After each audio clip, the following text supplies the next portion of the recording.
கிறிஸ்துவிலே மிகவும் பிரியமானவர்களே, 4/11/2025 உங்களை சந்திப்பதில் மகிழ்ச்சி அடைகிறேன். வாருங்கள், ஒரு நிமிடம் நாம் ஜெபிப்போம்.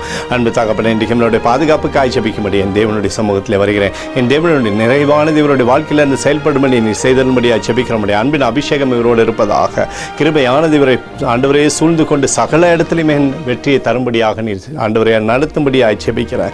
இயேசு கிறிஸ்து சிந்தின பரிசுத்த ரத்தத்தை இவர் மீதும் ஒரு குடும்பத்தின் மீதும் செய்கிற சகல காரியத்தின் மீது பூசுகிறேன். ஆகவே இந்த நாள் முழுவதும் மகிமை இவரோடு இருப்பதாக, உடைய கிருபை இவரை விட்டு மாறாமல் இருக்கட்டும். நன்மையானது இவருடைய வாழ்க்கையில் வந்து சேரும்படியாக நீர் செய்தருளும்படியாய் ஜெபிக்கிறேன்ப்பா. உடைய கிருபை மாத்திரம் இவரோடு இருக்கட்டும். எரேமியா 17:7 கர்த்தரை தன் நம்பிக்கையாய் கொண்டிருக்கக்கூடிய மனுஷன் பாக்கியவான் என்று சொல்லி எழுதப்பட்டக்கூடிய வார்த்தையின்படி ஆண்டவரே உடைய பிள்ளை பாக்கியவானாக இருந்து சகல காரியத்தையும் பெற்றுக்கொள்ளட்டும்.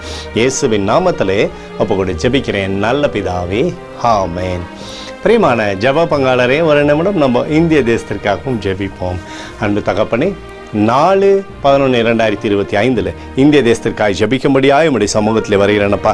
தேசத்தை உடைய நன்மை நாளை நீர் திருப்தியாக்கும்படி ஜபிக்கிறபடி கோலும் கைத்தடியும் தேசத்தை தேற்றுவதாக உடைய நிறைவானது தேசத்திலிருந்து செயல்படும்படி நீர் செய்தருளும்படியாக ஜபிக்கிறேனப்பா. எனக்காக அடித்து நொறுக்கப்பட்டுக்கூடிய இயேசு கிறிஸ்துவும் அவர் சிந்தனை வெளியேறப்பட்ட ரத்தத்தை வைத்து ஒப்பு கொடுக்கிறேன். அத்தோடு இந்திய தேசத்தில் எழுப்புதலை தரும்படியாக ஜபிக்கிறேன். எழுப்புதலை தருவீராக, எழுப்புதலை தருவீராக, எழுப்புதலை தருவீராக. எழுப்புதலை எங்கள் கண்கள் பார்க்கும்படி நீர் ஆசீர்வதிக்கும்படி ஜபிக்கிறேன். நேற்றும் இன்றும் என்று மாறாதவராக இயேசுவின் நாமத்திலே அப்போ கூட ஜெபிக்கிறேன் நல்ல பிதாவே, ஆமென். பிரியமான ஜெப பங்காளரே, ஆண்டவர் நம்மளுடைய ஜெபத்தை கேட்டிருக்கிறார். இந்த நாள் முழுவதும் கர்த்தராகிய இயேசு கிறிஸ்துக்குள் வளரும்படி வாழ்த்தி ஆசீர்வதிக்கிறேன், ஆமென்.